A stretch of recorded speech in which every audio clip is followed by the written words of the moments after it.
अस्सलाम वालेकुम स्टूडेंट्स, मेरा नाम है मोहम्मद अकमल और मैं हूं आपका फिज़िक्स टीचर। जी तो स्टूडेंट्स, आज हम शुरू करने जा रहे हैं यूनिट नंबर 5।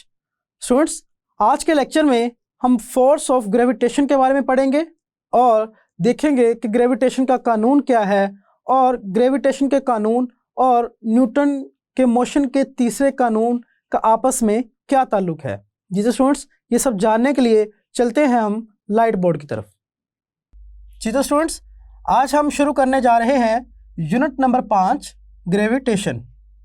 स्टूडेंट्स, कदीम साइंसदानों का ख्याल था कि ज़मीन जो है ये साकन है और सूरज इसके गिर्द हरकत कर रहा है, मगर उसके बाद के साइंसदानों का ये नज़रिया बना कि ज़मीन सूरज के गिर्द हरकत कर रही है। स्टूडेंट्स, एक दिन ऐसे ही सर आइजैक न्यूटन एक दरख्त के नीचे सियारों की हरकत के बारे में सोच विचार कर रहे थे। इसी दौरान एक सेब दरख्त से नीचे गिरता है, जो सर आइजैक न्यूटन को ये सोचने पर मजबूर करता है कि ये जो सेब है ये नीचे ही क्यों गिरा, ये ऊपर की जानब क्यों नहीं गया। स्टूडेंट्स, उसी से सर आइजैक न्यूटन ने ग्रेविटेशन का नज़रिया दिया कि ज़मीन जो है ये मुख्तलिफ़ अजसाम को अपनी जानब खींचती है। और स्टूडेंट्स, वहाँ से एक ग्रेविटेशन का कानून दिया सर आइजैक न्यूटन ने, जिसके मुताबिक कायनात की हर शय हर दूसरी शय को अपनी जानब कशिश करती है। यानी कि स्टूडेंट्स, अगर हम ज़मीन के ऊपर खड़े हैं तो हम भी ज़मीन पे एक फ़ोर्स लगा रहे हैं और ज़मीन भी हम पे फोर्स लगा रही है। इस कानून को ग्रेविटेशन का कानून कहा जाता है। तो चलिए स्टूडेंट्स, हम देखते हैं कि ग्रेविटेशन का कानून क्या होता है। स्टूडेंट्स, ग्रेविटेशन के कानून की तारीफ के मुताबिक कायनात में हर जिस्म हर दूसरे जिस्म को एक ऐसी फोर्स से अपनी जानब खींचता है जो उनके मासेस के हासिल ज़रब के डायरेक्टली प्रोपोर्शनल। यानी कि स्टूडेंट्स, अगर मासेस बढ़ेंगे तो फोर्स बढ़ेगी, क्योंकि मासेस और फोर्स का जो रिश्ता है वो डायरेक्टली प्रोपोर्शनल का है। उसके बाद कहा गया कि उनके मराकज़ के दरमियान फासला के मुरब्बा के इन्वर्सली प्रोपोर्शनल होती है।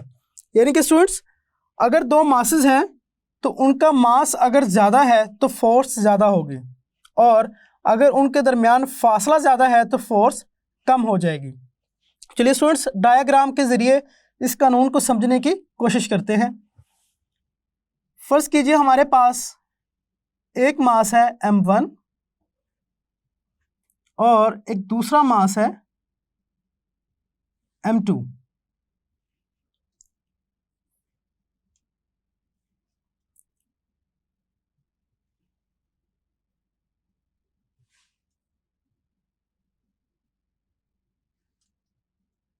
इनके मराकज़ के दरमियान जो फासला है, अगर हम कहें कि वो d है, तो स्टूडेंट्स इस कानून के मुताबिक दोनों जो मासेस हैं वो एक दूसरे के ऊपर फोर्स लगाएंगे। फ़र्ज़ करें कि m1 भी एक फोर्स लगा रहा है जिसे हमने कहा F, और m2 भी एक फोर्स लगा रहा है जिसे हम कहते हैं -F। जी स्टूडेंट्स, सबसे पहले हम इस ग्रेविटेशन के कानून को समझते हैं, फिर देखेंगे कि ये फोर्स पॉजिटिव क्यों है और ये नेगेटिव क्यों है। तो स्टूडेंट्स, जैसा कि इस कानून के मुताबिक कहा गया है इसकी तारीफ में कि ये जो ग्रेविटेशनल फोर्स है ये डायरेक्टली प्रोपोर्शनल किसके है, इनके मासेस के हासिल ज़रब के, यानी कि m1 और m2 के मासेस के हासिल ज़रब के। और स्टूडेंट्स, दूसरी जो बात है वो ये है कि ये जो फोर्स है ये इन्वर्सली प्रोपोर्शनल किसके है, फासला के मुरब्बा के। अब फासला स्टूडेंट्स क्या है, इनके मराकज़ के दरमियान में d और d के मुरब्बा के। स्टूडेंट्स, अगर हम इसको इकट्ठा करें तो क्या हम इसको लिख सकते हैं कि m1 m2 और d का मुरब्बा। स्टूडेंट्स, जब भी हम तनासब का ये साइन ख़त्म करते हैं तो हम लिखते हैं g m1 m2 over d square. Students, हम कोई कांस्टेंट लिखते हैं, यहाँ पे हमने कांस्टेंट g लिया है और जी को कहते हैं ग्रेविटेशनल कांस्टेंट। ठीक है स्टूडेंट्स, जी क्या है हमारे पास,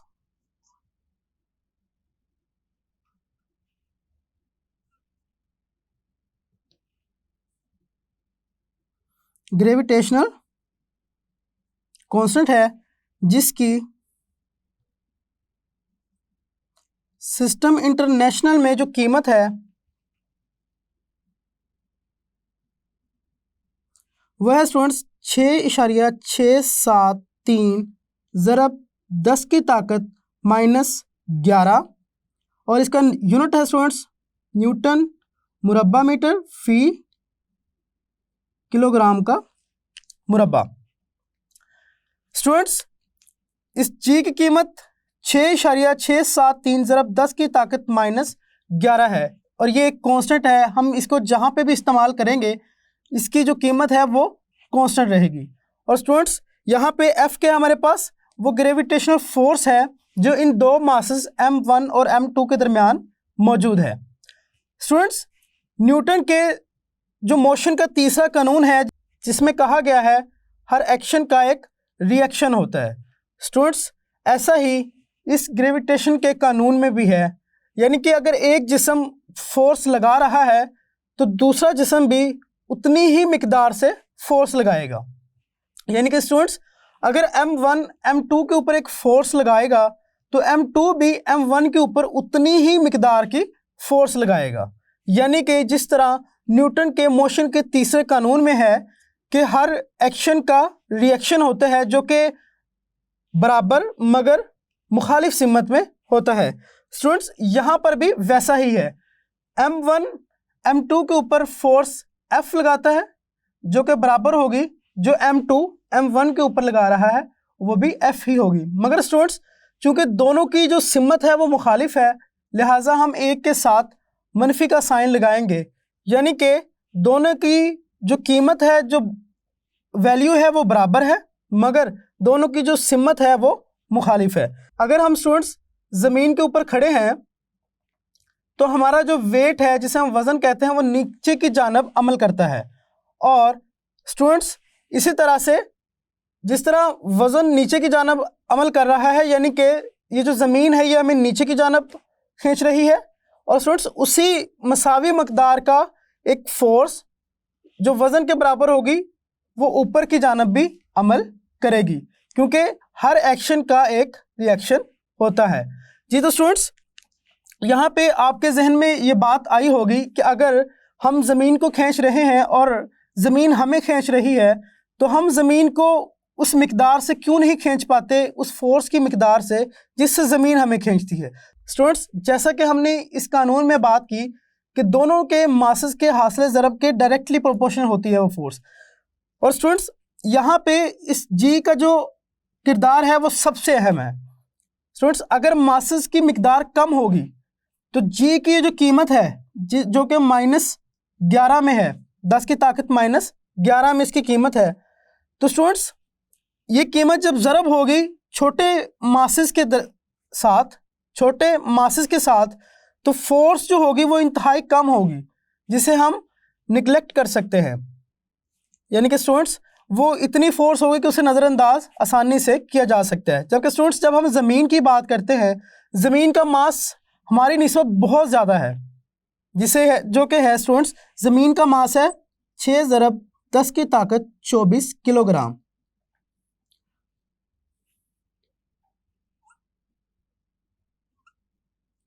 तो स्टूडेंट्स अगर हम अपने मास के साथ ज़मीन का मास का मुआवजा करें तो हम देखेंगे कि वो जो फोर्स है जो ज़मीन के लिहाज से है उसकी मिकदार बड़ी आएगी जो कि ज़ाहिर होगी और जिसकी वजह से हम ज़मीन की जानब जब खींचते हैं तो वाज़ा पता चलता है।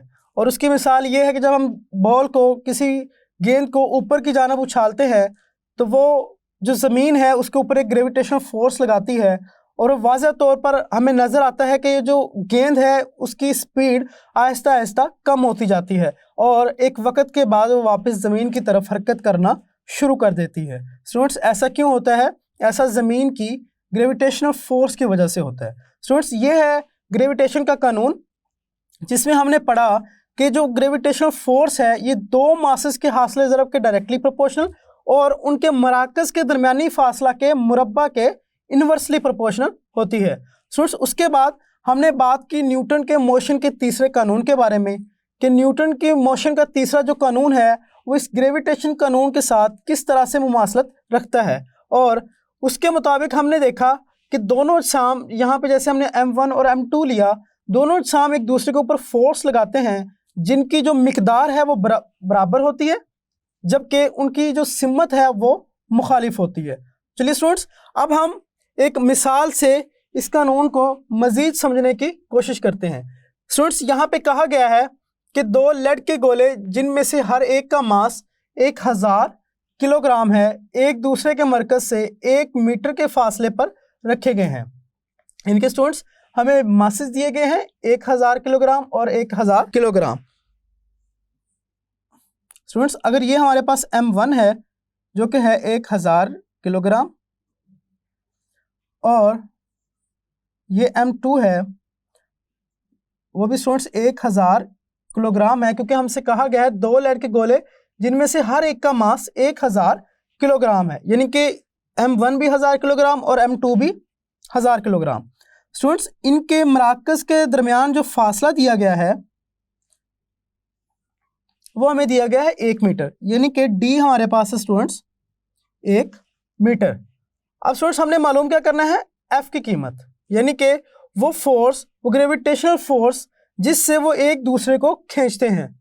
स्टूडेंट्स, यहाँ पे भी वही बात हुई कि दोनों एक दूसरे को खींचते हैं, लिहाजा स्टूडेंट्स इनके दरमियान जो ग्रेविटेशनल फोर्स होगी उसका जो फार्मूला है यहाँ पे हम लिख चुके हैं, G M1 M2 over D का मुरब्बा।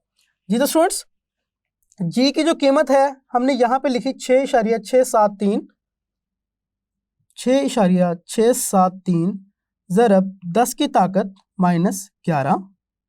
और स्टूडेंट्स उसके बाद M1 और M2 की कीमत है 1000 का मुरब्बा।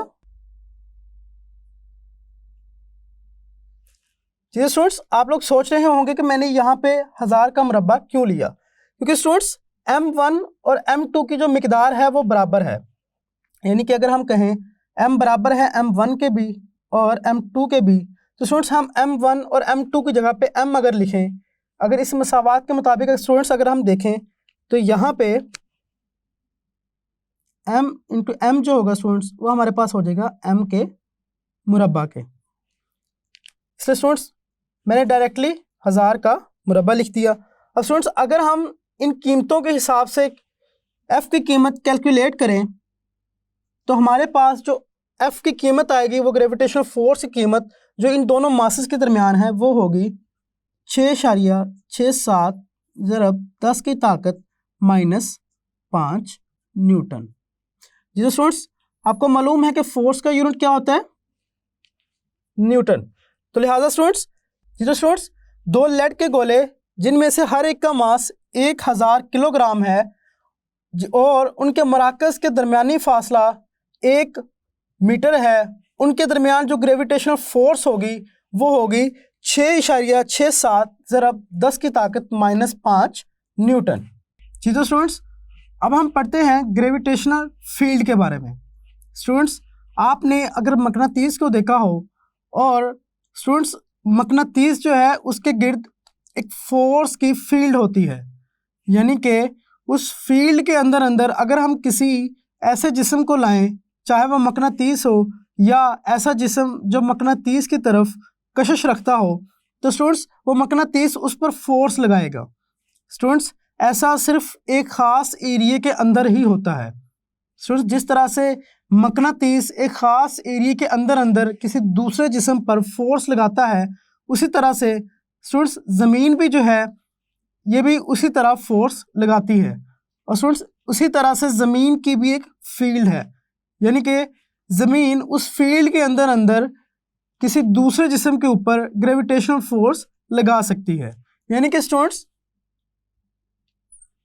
अगर ये हमारे पास ज़मीन है तो इसके अतराफ में एक फील्ड होगी जिसे हम कहते हैं ग्रेविटेशनल फील्ड। जी स्टूडेंट्स, ये ग्रेविटेशनल फील्ड जो है ये ज़मीन के अतराफ अमल करती है और इस अतराफ में स्टूडेंट्स कोई भी जिस्म अगर आ जाए तो ये जो ज़मीन है ग्रेविटेशनल फोर्स उस पर लगाएगी। स्टूडेंट्स, अगर हम किसी गेंद को ऊपर की जानिब फेंके, जिस तरह से हमने इस मिसाल को पहले भी देखा, तो वो जो गेंद है वो ऊपर की जानिब हरकत करेगी और आहिस्ता आहिस्ता उसकी स्पीड क्या होगी, कम होती जाएगी। स्टूडेंट्स, एक वक्फे के बाद उसकी स्पीड 0 हो जाएगी और उस नुक्ते से वो वापस ज़मीन की जानिब हरकत करना शुरू कर देगी और आहिस्ता आहिस्ता उसकी स्पीड बढ़ती जाएगी यहाँ तक कि वह ज़मीन से टकरा जाएगी। स्टूडेंट्स, ऐसा क्यों हुआ? ये जो गेंद है जिसकी स्पीड ऊपर जाते हुए कम होती गई और जब नीचे आई तो वो बढ़ती गई, उस पर ग्रेविटेशनल फोर्स अमल कर रही है, जिसकी वजह से गेंद ऊपर जाते हुए अपनी स्पीड को कम करती गई और जब नीचे की तरफ हरकत करना शुरू की तो आहिस्ता आहिस्ता उस ग्रेविटेशनल फोर्स की वजह से उसकी स्पीड बढ़ती गई। स्टूडेंट्स, ये जो फोर्स है जो उस गेंद पर अमल हुई है उसे हम कहते हैं फील्ड फोर्स। स्टूडेंट्स, ज़मीन के फील्ड के अंदर ज़मीन जो फोर्स लगा रही है उसे हम क्या कहेंगे, फील्ड फोर्स। अगर हम इसकी तारीफ करें तो हम कहेंगे ज़मीन के फील्ड के अंदर किसी जिस्म पर अमल करने वाली ग्रेविटेशनल फोर्स फील्ड फोर्स कहलाती है, चाहे वो जिस्म ज़मीन से मुत्सिल हो या ना हो। स्टूडेंट्स, गेंद की मिसाल में जैसे कि हमने देखा, जब हमने गेंद को ऊपर की जानिब फेंका तो गेंद जो है वो ज़मीन के साथ मुत्सिल नहीं थी, मगर फिर भी ज़मीन जो है उसके ऊपर ग्रेविटेशनल फोर्स लगा रही है। तो इसका मतलब है स्टूडेंट्स, फील्ड फोर्स जो है उसके लिए लाजमी नहीं है कि आप ज़मीन के साथ मुत्सिल हों। अगर आप मुत्सिल नहीं हैं तब भी ज़मीन जो है वो आपके ऊपर ग्रेविटेशनल फोर्स लगाएगी। स्टूडेंट्स, उसके बाद हम देखते हैं कि ग्रेविटेशनल फील्ड की ताकत क्या होती है। स्टूडेंट्स, जैसे जैसे हम बुलंदी की जानिब जाते हैं तो फोर्स जो है ज़मीन की ग्रेविटेशनल फोर्स जिसे हम कहते हैं वो कम होती जाती है। ऐसा क्यों है? स्टूडेंट्स, जैसे कि मकनातीस के अंदर आपने देखा होगा कि अगर हमारे पास एक मकनातीस है तो इसमें से फील्ड फोर्स की लाइंस निकलती हैं। स्टूडेंट्स, जैसे जैसे हम इस मकनातीस से दूर होते जाएंगे इसकी वो जो कशिश की या दफ़ा करने की जो ताकत है वो कम होती जाएगी। स्टूडेंट्स, वैसे ही अगर हम ज़मीन से दूर होते जाएंगे तो इसकी जो फोर्स है वो भी कम होती जाएगी। तो स्टूडेंट्स, ज़मीन की किसी यूनिट मास पर अमल करने वाली वो जो फोर्स है उसे हम कहते हैं ग्रेविटेशनल फील्ड की ताकत, यानी कि कितनी ताकत से ज़मीन किसी जिस्म पर फोर्स लगा रही है। स्टूडेंट्स, अगर वो जिस्म ज़मीन के जितना करीब होगा उतनी ज़्यादा फोर्स लगेगी, यानी कि स्टूडेंट्स उतनी ज़्यादा फोर्स की ताकत होगी। और स्टूडेंट्स, अगर हम इसकी तारीफ़ करें तो हम कहेंगे ज़मीन के ग्रेविटेशनल फील्ड में किसी जगह यूनिट मास पर अमल करने वाली ग्रेविटेशनल फोर्स उस जगह ज़मीन की ग्रेविटेशनल फील्ड की ताकत कहलाती है। यानी कि स्टूडेंट्स, अगर एक जिस्म ज़मीन के ऊपर पड़ा हुआ है तो उस पर ये जो फील्ड है ज़्यादा ताकत लगाएगी, और अगर वो जिस्म किसी बुलंदी पर है तो वहाँ पर फोर्स जो है बनिस्बत ज़मीन की सतह से कम हो जाएगी। और स्टूडेंट्स, ज़मीन की सतह के ऊपर ज़मीन जो फील्ड फोर्स लगाती है, जो फील्ड फोर्स की ताकत होगी वो होती है 10 मीटर फी सेकेंड, जिसे स्टूडेंट्स हम जी से भी जानते हैं, और ये जी है ग्रेविटेशन। स्टूडेंट्स, ये है ग्रेविटेशनल फील्ड। जैसे कि एक मकनातीस की फील्ड होती है वैसे ही हमने बात की कि ज़मीन की ग्रेविटेशनल फोर्स की भी एक फील्ड होती है, और उस फील्ड के अंदर जो किसी जिस्म पर ज़मीन फोर्स लगाती है किसी जिस्म के यूनिट मास पर, वो उस ज़मीन की ग्रेविटेशनल फोर्स की या ग्रेविटेशनल फील्ड की ताकत कहलाती है। जी तो स्टूडेंट्स, आज के लेक्चर में हमने पढ़ा फोर्स ऑफ ग्रेविटेशन के बारे में। हमने देखा कि फोर्स ऑफ ग्रेविटेशन क्या है, न्यूटन का जो तीसरा कानून है मोशन का वो किस तरह से ग्रेविटेशन के कानून के साथ मुंसलिक है, और स्टूडेंट्स इसके बाद हमने पढ़ा कि ग्रेविटेशन का कानून क्या है और तफसील से उसके बारे में पढ़ा, और उसकी एक मसावात भी अखज़ की जी तो स्टूडेंट्स, अगले लेक्चर तक का इंतज़ार कीजिए। तब तक के लिए अल्लाह हाफिज़।